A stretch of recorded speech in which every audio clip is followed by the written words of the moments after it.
하늘을 두루마리 삼고 바다를 먹물 삼아도 하나님의 그 크신 사랑을 다 기록할 수 없는 사랑을 우리에게 허락하여 주셔서 하나님의 자녀로 삼아주시고 또 오늘 이렇게 귀한 날을 허락하여서 주님 앞에 나와 새벽 미명부터 오후 이 시간까지 예배를 드리게 하심을 감사합니다.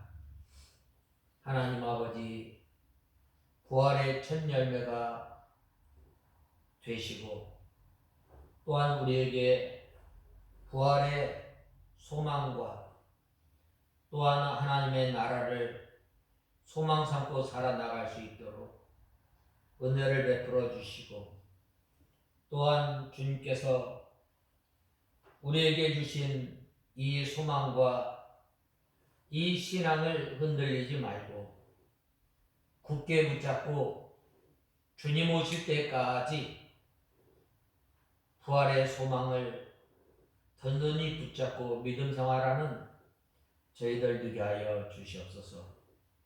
하나님 아버지, 오후 이 시간도 저희들을 부르시고 또한 하나님 아버지, 저희들이 하나님의 말씀을 받을 때에 좋은 마음으로 하나님의 말씀을 받아서 저희들의 심령에 잘 막힌 목과 같이 하나님의 말씀을 잘 새기며 또한 한 주간 나가서 살아갈 때에 들어가며 나가며 꼴을 얻는 저희들 되게 하여 주시옵소서. 예수님의 이름으로 간절히 기도드리옵나이다. 아멘. 계속 이어서 29절에서 30절 봉독해 올리겠습니다. 고린도후서 29장,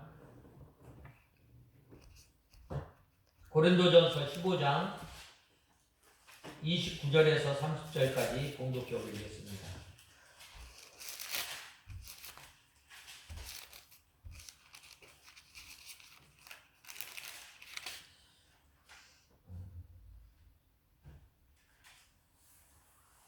찾으신 줄 알고 봉독해 올리겠습니다. 그렇지 않으면 죽은 자들을 위하여 세례를 받은 자들은 왜 그렇게 하는 것이냐? 죽은 자들이 도무지 다시 살아나지 못한다면 왜 그들을 위하여 세례를 받느냐? 또 우리가 왜 시간마다 위험을 무릅쓰고 있느냐? 이 29절 이 말씀은 참 해석하기 참 어려운 말입니다. 특별히 이 죽은 자들을 위하여 세례를 받는다는 것, 해석하기 참 어려운 말입니다.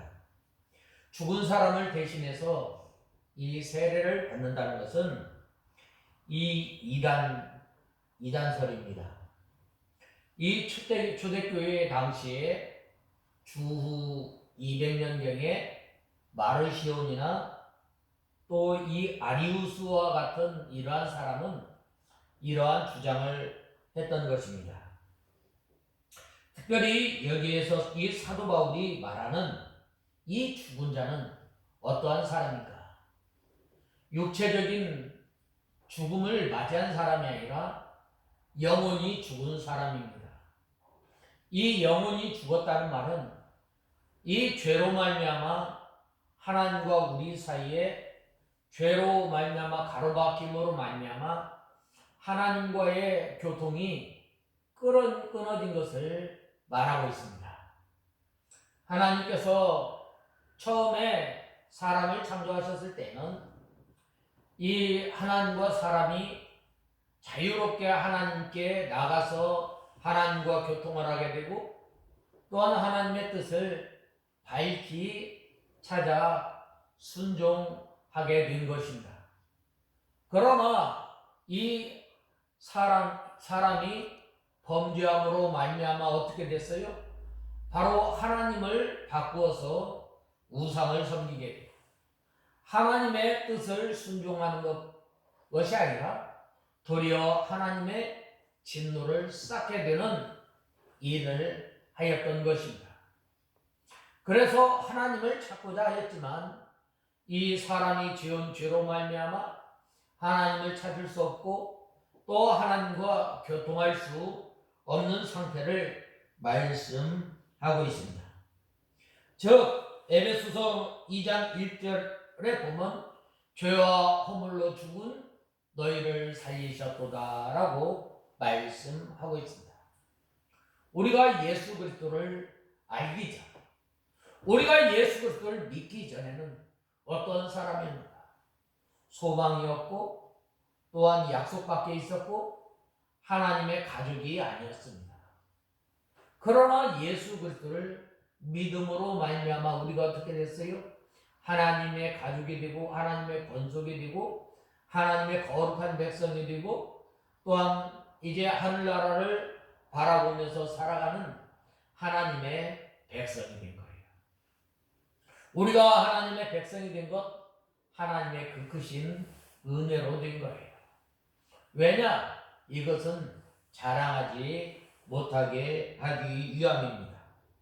예수님께서 십자가에 못 박혀 죽으심으로 말미암아 우리가 십자가에 못 박혀 죽으시고 부활하심으로 말미암아 우리가 하나님의 은혜의 보좌 앞에 담대히 나갈 뿐만 아니라 하나님과 우리와 화평이 되고 또 하나님의 은혜의 보좌 앞에 담대히 나가게 된 것입니다.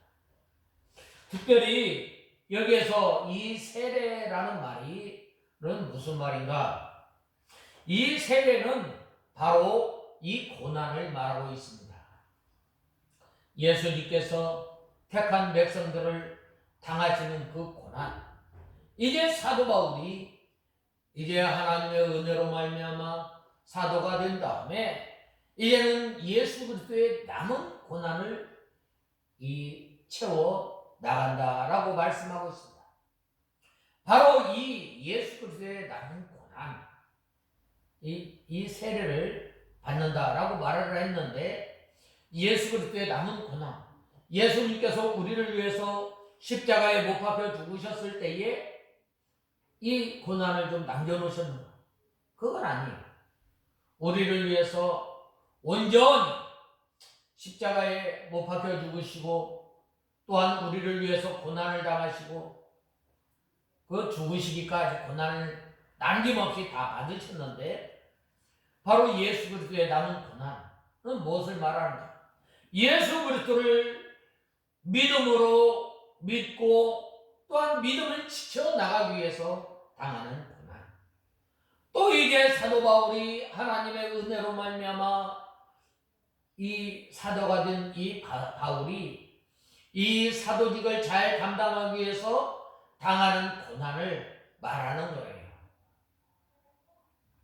이 세례는 이 고난을 당하는 말하는 것인데 예수님께서 누가복음 12장 50절에 보면 나는 받을 세례가 있으니 그 이루기까지 나의 답답함이 어떠하겠느냐라고 말씀하고 있습니다. 그러므로 영원히 죽은 자들을 곧 불신자들을 위하여 불신자들을 구원하시기 위하여 고난 받으실 것을 가리킵니다. 바로 나와 여러분들을 위해서 여러분들의 죄를 위해서 고난을 받으시고 십자가의 고난을 온전히 받으실 것을 말씀하고 있습니다. 또 모든 전도자들은 이 영원히 죽은 불신자들을 예수 그리스도께로 인도하시기 위해서 당하는 어려움을 말하고 있습니다.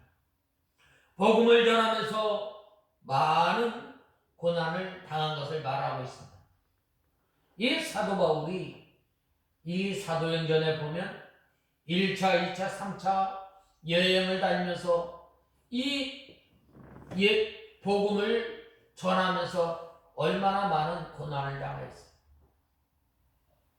태장으로 5번, 돌로, 동족으로부터, 강도로부터, 바다의 위험, 강의 위험, 셀 수 없이 많은 고난을 당한 것입니다. 특별히 이 50년, 150여 년 전에 이 한국 땅에 이 복음을 전하기 위해서 선교사들이 얼마나 이 한국에 와서 고난을 당했습니다. 문화도 다르죠. 생활 풍습도 다르죠. 또 이 가난의 찌들, 또 이 관습에 쩌들어서 도대체 이 한국이라는 이 나라 소망이 없었습니다. 빛이 조금도 보이지 않았습니다. 그럼에도 불구하고 그들의 헌신과 그들의 노력으로 말미암아 우리가 이 복음을 받아들인 거예요. 이 복음을 전하기 위해서 얼마나 많은 선교사들, 얼마나 많은 주의 이 종들이 고생을 많이 했겠어요. 그것을 말하는 것입니다. 또 믿음이 죽은 사람들을 위해서 이 당하는 고난입니다. 신앙이 죽은 갈라디아 교회 성도들을 위해서 사도 바울이 어떤 수고를 했어요?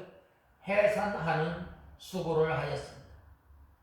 이 갈라디아 교회는 어떤 교회였어요? 사도 바울로부터 이 복음을 받은 교회.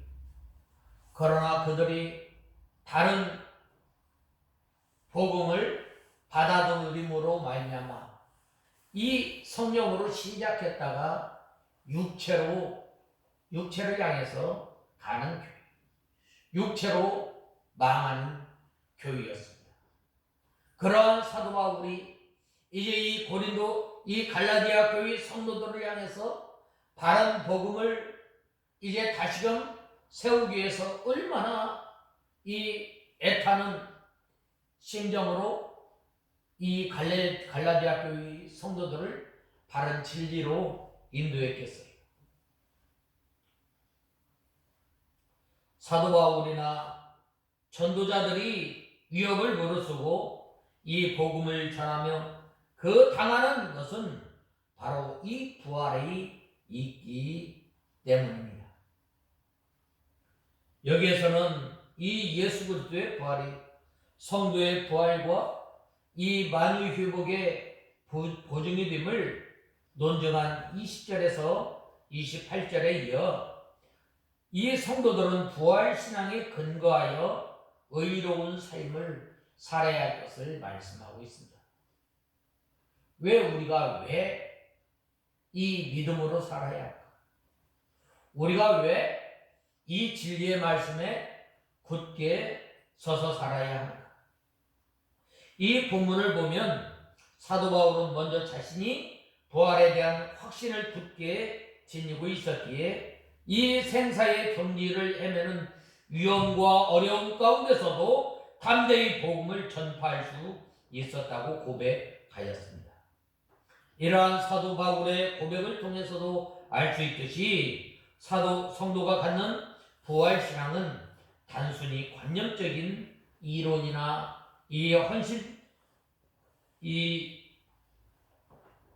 또한 이 현실의 삶에서 격려된 피상적인 개념이 결코 아닙니다. 그것은 모든 절망적인 상황을 극복하게 하고 또한 궁극적인 사고로 현실의 어떤 어려운 문제를 두려워하지 않게 하는 참 신앙의 힘인 것입니다. 우리가 믿음 생활하면서 좌로나 우로나 치우치지 않고 낙심하거나 또 실망하지 않는 것은 바로 우리가 이 부활의 신앙, 부활의 소망을 가지고 있기 때문입니다. 만약 우리 성도들이 부활도 없고 내세의 삶도 없이 이 세상에서의 끝이고 또한 모든 것이 끝이라면 우리 성도는 이 절제하고 희생하는 삶을 살아야 할 필요가 전혀 없는 것입니다. 그러나 이 성도의 부활이 있는 것은 엄연한 사실이고 또 영생 또한 보장되어 있기 때문에 우리가 어떠한 역경도 마다하지 않고 우리가 절제하는 삶을 사는 것입니다. 한편 사도 바울은 이 고린도 교회의 성도들에게 부활신앙에 대한 확신을 가질 것을 그의 경험을 토대로 이렇게 권면하고, 아울러 육체의 부활을 부인하며 왜곡된 말로 미혹하는 자들을 경계하라고 이 말을 하고 있습니다. 이들은 하나님에 대한 올바른 지식을 갖추지 못했기 때문에 부활을 부인할 뿐만 아니라 또한 타락과 방종의 생활을 추구함으로써 참 신앙의 길을 가고자 하는 성도들을 미혹한다는 것이 바로 그 이유입니다. 결국 이 사도 바울은 이 믿음을 회방하는 세속적인 자들과 교제를 금하고 오직 부활의 확신과 장래의 영광을 바라보며 올바른 신앙생활할 것을 권면하고 있습니다. 실로 확신에 찬 이 부활신앙은 온갖 어려움을 극복하게 하고 또 복종케 하는 중요한 일이 됩니다. 30절에서 사도 바울은 이 부활과 성도가 자초하는 위험과의 긴밀한 관계를 설명하고 있습니다. 물론 여기에서 위험을 자초한다는 말은 성도가 어리석거나 또 잘못을 범해서 또한 무모하게 행동함으로 초래하는 위험과는 다른 것입니다. 말하자면 우리 성도들이 믿음 생활하면서 믿음을 지켜나가기 위해서 당하는 이 어려움을 잘 설명하고 있습니다. 이것은 바로 의로운 고난입니다. 우리가 성도로서 세상을 살아가기 위해서 피할 수 없는 많은 고난이 있습니다. 그래서 사도 바울은 우리가 하나님 나라에 들어가려면 많은 고난을 받아야 할 것이라고 사도행전 14장 22절에 분명히 가르치고 있습니다. 그렇기 때문에 사도 바울이 이 죽은 자들을 위해서 세례를 받았다라고 말씀하고 있습니다. 우리가 왜 전도를 해요? 우리가 왜 어려움을 당하면서 왜 믿음을 지켜요?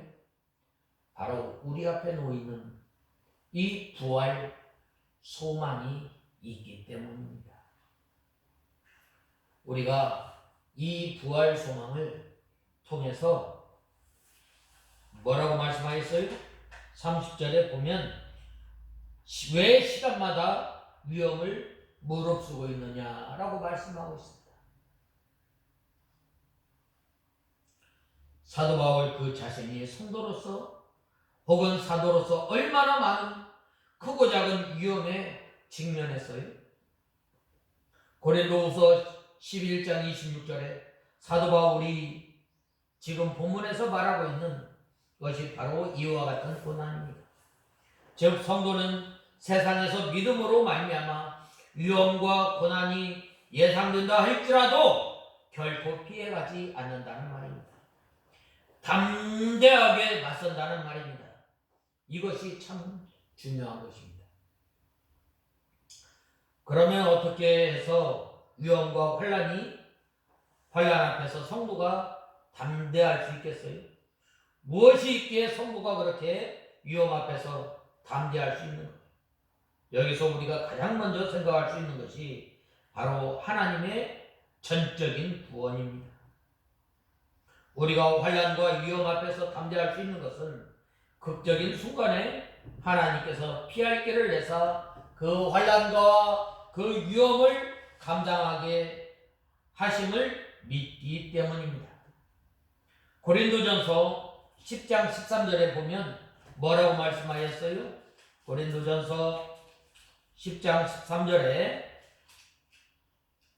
사람이 감당할 수 없는 시험을 너희가 당한 적이 없으니 하나님께서는 신실하셔서 너희가 감당치 못할 시험을 당하는 것을 허락하지 않으시고 시험 당할 때에 또한 피할 길을 내셔서 능히 그 가운데 서 있다라고 말씀하고 있습니다. 또한 다니엘의 세 친구는 뭐라고 말씀하였어요? 느부갓네살이 신상 앞에 절하기만 하면 살려주겠다는 말에 하나님께서 능히 극렬히 타는 불못불 가운데서 자신들을 구원해 주실 것을 말을 하였던 것입니다. 우리는 이러한 다니엘의 세 친구의 고백을 믿어요? 여러분의 믿음으로 고백해요? 그렇게 고백해야 합니다. 이들은 평소보다 7배나 더 뜨거운 풀무불에 들어갔지만 결국은 하나님의 전적인 보호와 구원으로 말미암아 거기서 살아나왔어요. 그들이 그 7배나 더 뜨거운 풀무불 가운데서 머리카락 하나 또한 옷자락 거슬리지도 않았어요.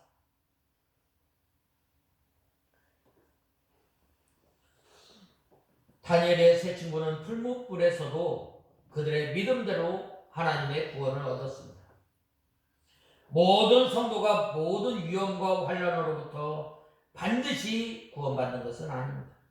실제 그런 일들은 수없이 많이 있습니다. 사드락, 메삭, 아베느고와 같이 구원을 얻지 못한다면 어떻게 되겠어요? 어떻게 하겠어요? 그때에도 하나님께서는 계시지 않는다고 결론을 내리고 믿음에서 돌아서겠어요? 사도 바울의 논증의 핵심은 바로 여기 있습니다. 사도 바울은 그럴지라도 자신은 믿음의 길을 걸어간다는 것입니다. 왜요? 그 이유는 바로 부활의 소망이 우리에게 있기 때문입니다. 우리가 이 세상에 믿음을 가지고 살아갈 때에 많은 어려움과 많은 환난 가운데 낙심하지 않고 오히려 우리가 든든히 믿음을 예수 그리스도를 의지하고 예수 그리스도를 바라보고 예수 그리스도를 닮아 나가며 살아나가는 것, 왜 그래요? 부활의 소망이 우리에게 있기 때문입니다. 우리가 이 부활절을 통해서 우리가 이 고린도전서 15장을 우리가 상고하면서 우리가 이 부활의 소망, 부활 신앙을 든든히 붙잡고 나가는 저와 여러분이 다 되어야 하겠습니다. 믿음의 성도들이 또한 믿음의 선진들이 이 부활의 신앙과 소망을 든든히 붙잡고 나갔던 것처럼 저와 여러분이 이러한 믿음으로 사는 저희가 다 되어야 하겠습니다. 다 같이 기도하겠습니다. 하나님 아버지, 주님의 은혜와 사랑을 감사합니다. 소망이 없고 하나님의 약속 밖에 있던 저희들을 하나님의 권속으로 하나님의 거룩한 백성으로 삼아주시고 이제는 저희들이